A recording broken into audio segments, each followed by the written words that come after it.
Namaste. Comments and questions are always welcome.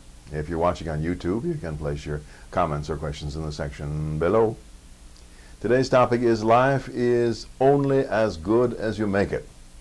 I read a story about a Zen monk who was 105 years old. He had never even seen a television set, let alone a television program. When asked if he got bored, he replied that he had his sutras, that is, scriptures to read, his garden, and his meditation. He broke into a wide, toothless grin at that point. Happiness glinted from his eyes. Besides, he said, the moon reflects on the pond every night. In other words, he never got bored. He was happy with what he had and who he was. Can you say the same for your life? I ask this not to scold you or to be a smart aleck. I ask it out of concern and compassion for you. Can you say you have made the most of your life?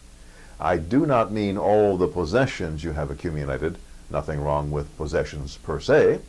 I do not mean all the awards you have garnered. Nothing wrong with awards. I mean, does happiness glint in your eyes? Are you content with who you are and what you do? Have you made the most of your life? Life is what you make it and only what you make it. The Zen monk could have chosen to watch TV. Nothing wrong with watching.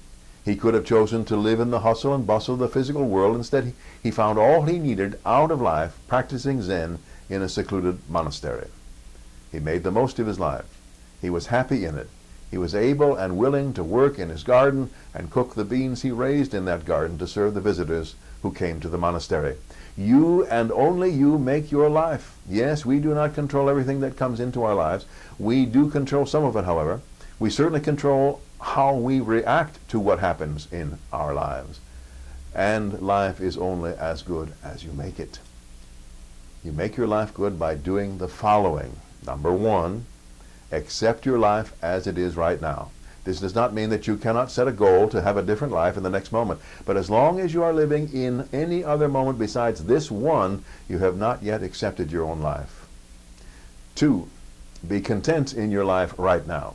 Once again, I say this does not preclude your wanting to change the next moment.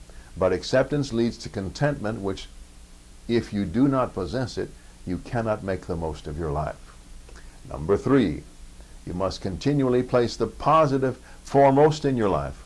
One positive thought now and again will not change your life. You must deliberately make a flow of positivity through your life. Number four, find a grounding that will sustain you through all your life. The Zen monk discovered the sutras. On what do you found your life?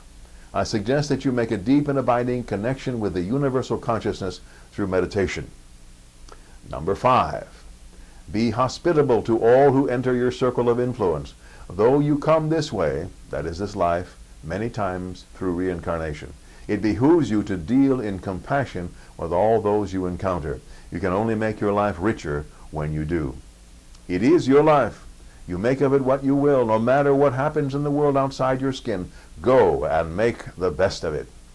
May you and all sentient beings know happiness and the root of happiness. Namaste.